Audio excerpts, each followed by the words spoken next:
Exam capsule.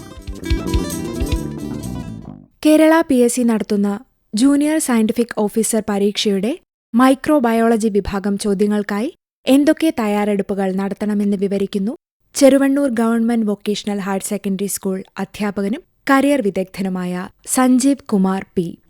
പരീക്ഷയുടെ syllabus എന്ന് പറയുമ്പോൾ ബയോകെമിസ്ട്രി സിലബസിനെക്കുറിച്ച് കഴിഞ്ഞ തവണ നമ്മൾ വിശദമായി തന്നെ ചർച്ച ചെയ്തു. അടുത്ത ഭാഗമെന്ന് പറയുന്നത് മൈക്രോബയോളജിയാണ്. മൈക്രോബയോളജി നേരത്തെ സൂചിപ്പിച്ചല്ലോ, ജനറൽ മൈക്രോബയോളജിയും മെഡിക്കൽ മൈക്രോബയോളജിയുമുണ്ട്. ആദ്യ ഭാഗങ്ങളെല്ലാം തന്നെ രണ്ട് വിഭാഗത്തിലും പൊതുവെ ബാധകമാണെങ്കിലും ജനറൽ മൈക്രോബയോളജി ഭാഗത്തുള്ള പല കാര്യങ്ങളും മത്സരാർത്ഥികൾ വിട്ടുപോകുന്ന ഒരു പതിവ് കാണാറുണ്ട്.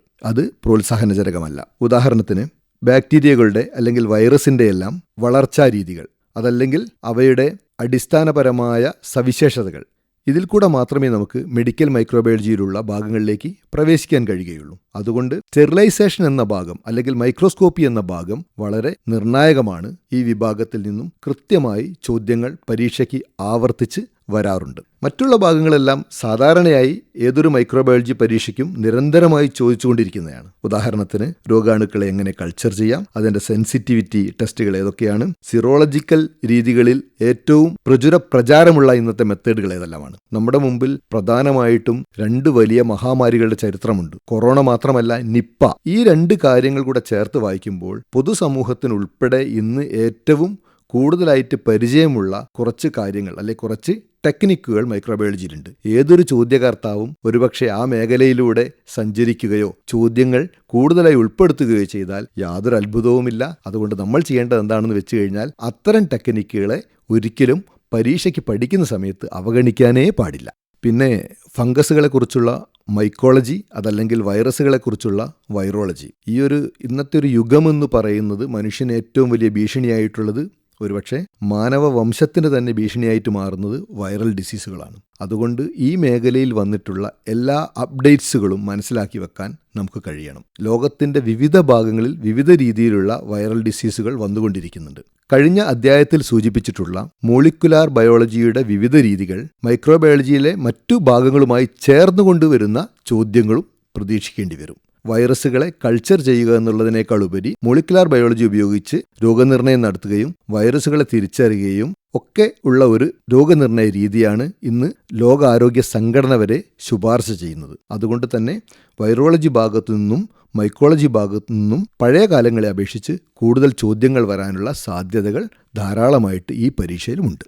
മൈക്രോബയോളജി സിലബസിനെ നമ്മൾ പൊതുവായിട്ട് സമീപിക്കുമ്പം വ്യത്യസ്തമാക്കുന്ന ഒന്ന് രണ്ട് ഘടകങ്ങളുണ്ട്.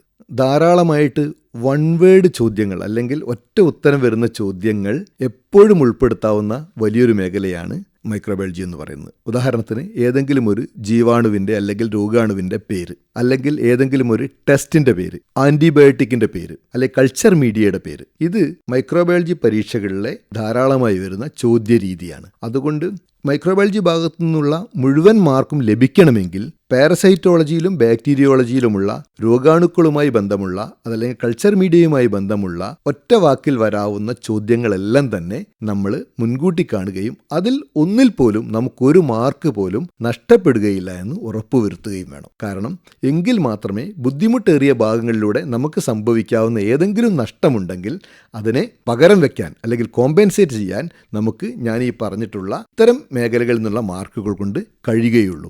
JSO പരീക്ഷയുടെ മൈക്രോബയോളജി വിഭാഗം ചോദ്യങ്ങൾക്കായി എങ്ങനെ തയ്യാറെടുക്കാമെന്ന് വിശദമാക്കിയത് കരിയർ വിദഗ്ധൻ സഞ്ജീവ് കുമാർ പി. ഈ പരീക്ഷയിലെ ബയോകെമിസ്ട്രിയുടെ ഭാഗമായ ഇമ്മ്യൂണോളജി വിഭാഗത്തിലെ ചോദ്യങ്ങൾക്കായി എങ്ങനെ തയ്യാറെടുക്കാമെന്ന് അടുത്ത എക്സാം ക്യാപ്സ്യൂളിൽ കേൾക്കാം.